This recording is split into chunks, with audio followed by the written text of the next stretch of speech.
بسم الله الرحمن الرحيم.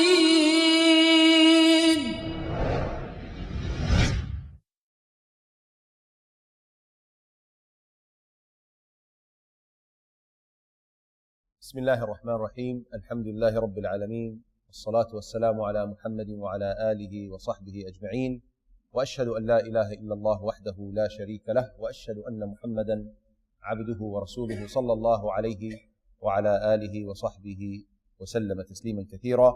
All perfect praise is due to Allah. I testify that none is worthy of worship but Allah, the Almighty, and I testify that Muhammad sallallahu alaihi wasallam is His final prophet and messenger. May Allah exalt His mention as well as that of His families and all His companions. In the previous session, we stopped at the different ways of expressing the reason of revelation. Number one is when the companion says the reason for revealing such and such verse or chapter was, and then he states a reason. That's a direct, clear, confirmed reason of revelation. There is no doubt about it. A second type is when the companion says, such and such event took place, and then such and such verse was revealed. Or the Prophet sallallahu alaihi wasallam was asked about such and such matter, and then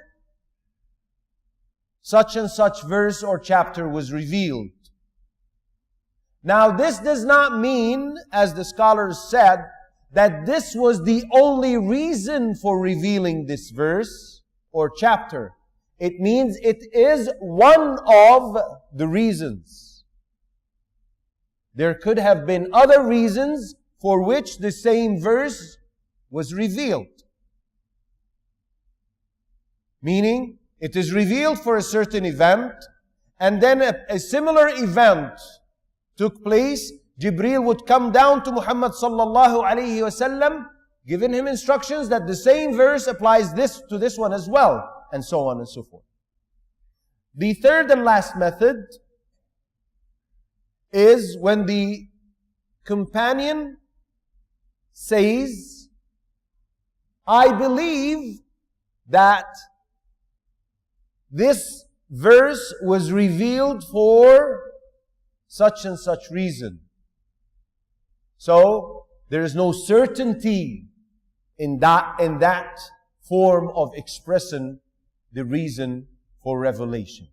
Now, one thing here you need to bear in mind, that the reason for revelation is something that cannot be reported by other than the companions.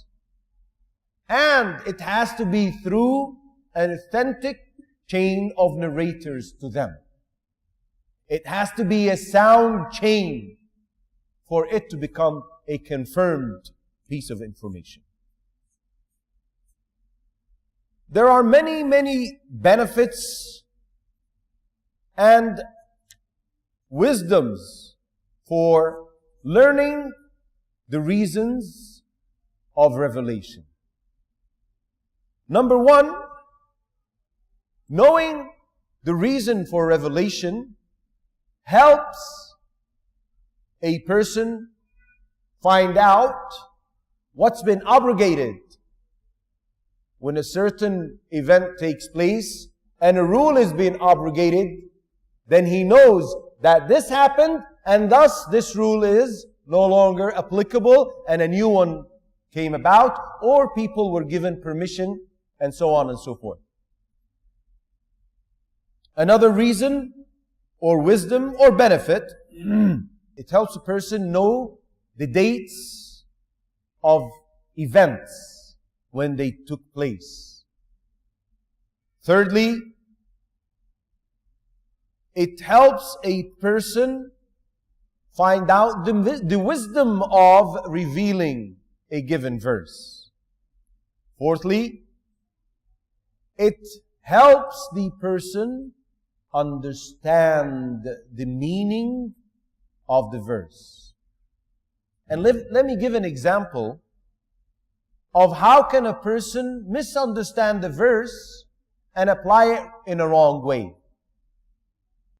In the Battle of Constantinople, one of the companions from the Muhajirin suddenly shot towards the enemy. He immersed their ranks, their lines, and then came back. Upon his approach to the enemy, people started saying, and Abu Ayyub al-Ansari radiyallahu anhu was present during that battle. So some people started saying, look, this man is throwing himself into destruction.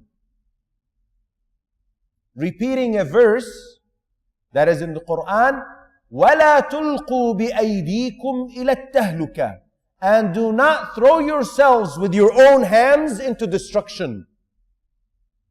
So they said, they repeated that part of the verse. He is throwing himself with his own hands into destruction. Abu Ayyub al-Ansari, now this is what they understood. Right? Now, the reason for revelation come to play here. Abu Ayyub al-Ansari said, no, people, you misunderstood the meaning of this verse. This verse was revealed about us, the residents of Medina. When Allah Azza wa Jal established the Islamic State and the Muslims became strong and the word of Allah Azza wa Jal became superior, we, the residents of Medina, said to one another, we have fought with Muhammad sallallahu alayhi wasallam until Allah Azza wa Jal made the state strong and made His word superior. So let us go back to our trade and agriculture and work on it because it is destroyed now. And let us give up jihad and spending charity for jihad. And let us take care of our own business now. He said, and it was then revealed, telling us that what we were thinking of was actually throwing ourselves into destruction, and by performing jihad and spending charity for the sake of Allah was the opposite, was saving and rescuing ourselves from destruction. So knowing the reason of revelation helps a person understand the meaning of the verse. Undoubtedly, understanding the reason of revelation helps a person who is attempting to memorize the Qur'an memorize it much faster and easier. Knowing the events, knowing the circumstances, knowing the reason helps you understand and thus memorize the Qur'an much easier and faster. The scholars divide the chapters of the Qur'an in two types: a Meccan and a Medinan. The way they classified it was controversial. There are three schools of thought, if you may, with this regards. One, consider the chapter Meccan or Medinan with regards to the time it was revealed. Another, with regards to those who are addressed with the revelation. The third and last was with regards to the place it was revealed. Now let me explain. Now the predominant opinion is that it is the first opinion. And this is the majority of the scholars. It is with regards to the time it was revealed, regardless where it was revealed. Meaning, it was revealed prior to the migration of Muhammad sallallahu alaihi wasallam or after his migration. anything prior to the migration was a Meccan chapter. Anything that came after the migration was a Medinan chapter. Even if it was revealed in Mecca, like what was revealed on Muhammad sallallahu alaihi wasallam when he conquered Mecca. That was in Mecca. But it's not considered Meccan. It's considered Medinan because it was revealed after the migration of Muhammad sallallahu alaihi wasallam. The second type, we already mentioned that the predominant opinion is that the classification is with regards to the time of revelation prior or after the migration of Muhammad sallallahu alaihi wasallam.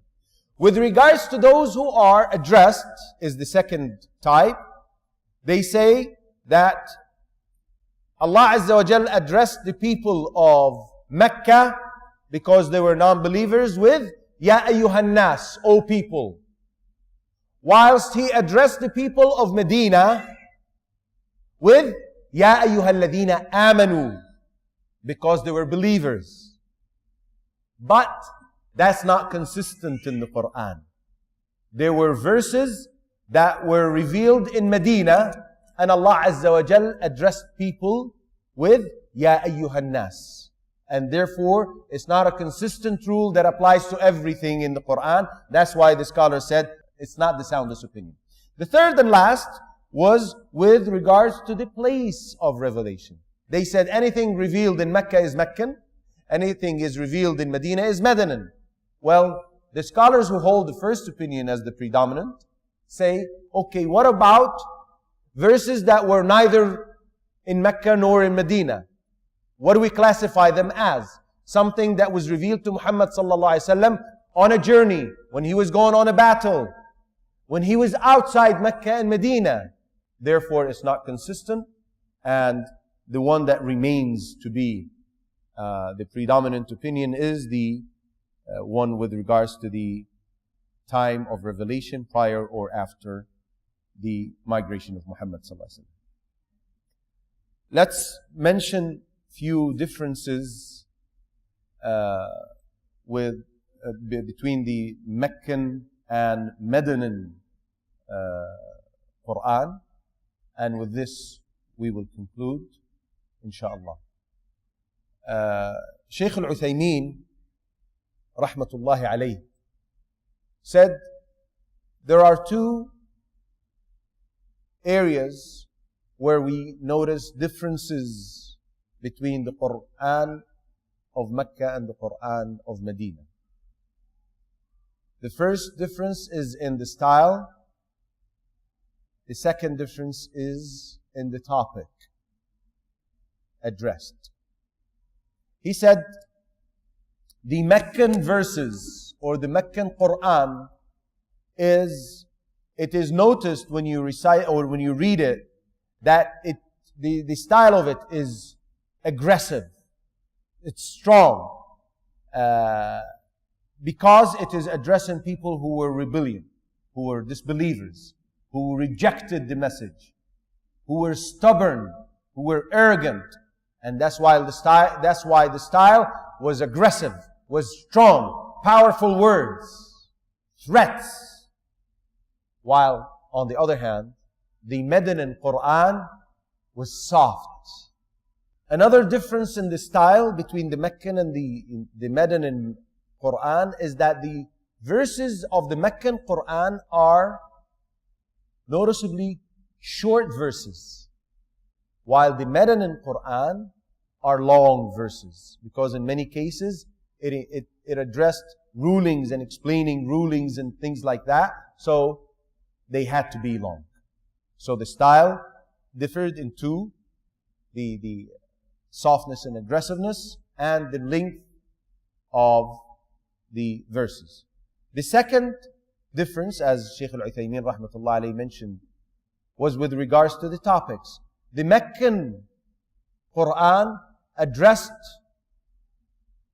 resurrection, the day of judgment, the oneness of Allah with regards to worship, because it was addressing people who rejected the oneness of Allah with regards to worship, who rejected resurrection, who rejected the Day of Judgment, while on the other hand, the Medinan topics addressed acts of worship, transactions, penal laws, and things of the sort. A second difference within the second branch is that the Medinan Qur'an in particular was the only type of the two that addressed jihad and hypocrites. Because in Mecca, there were no hypocrites.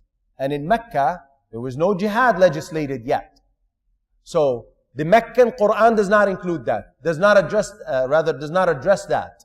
It doesn't address any of these two. The situation of the hypocrites and the description of the hypocrites and all that, and rulings regarding jihad and so on and so forth. I will conclude this with 3 more points that were added by Sheik Al-Qattan in his known book of the Sciences of the Qur'an. He said, only Meccan Qur'an included the prostration for recitation. You don't find this in Medinan Qur'an. Number 2, he said the word kalla, nay, is only used in the Meccan Qur'an. And finally, he said the verses that address the issue of debating with the people of the book are only found in the Medinan Qur'an. With this, we will conclude this session. Inshallah, in the next session, we will start with chapter Amma, and we will start explaining chapter An-Naba, which is after which the entire chapter of Quran is named. We will conclude with this. Subhanak Allahumma wa bihamdik, ashhadu an la ilaha illa ant, astaghfiruka wa atubu ilayk. Assalamu alaikum wa rahmatullahi.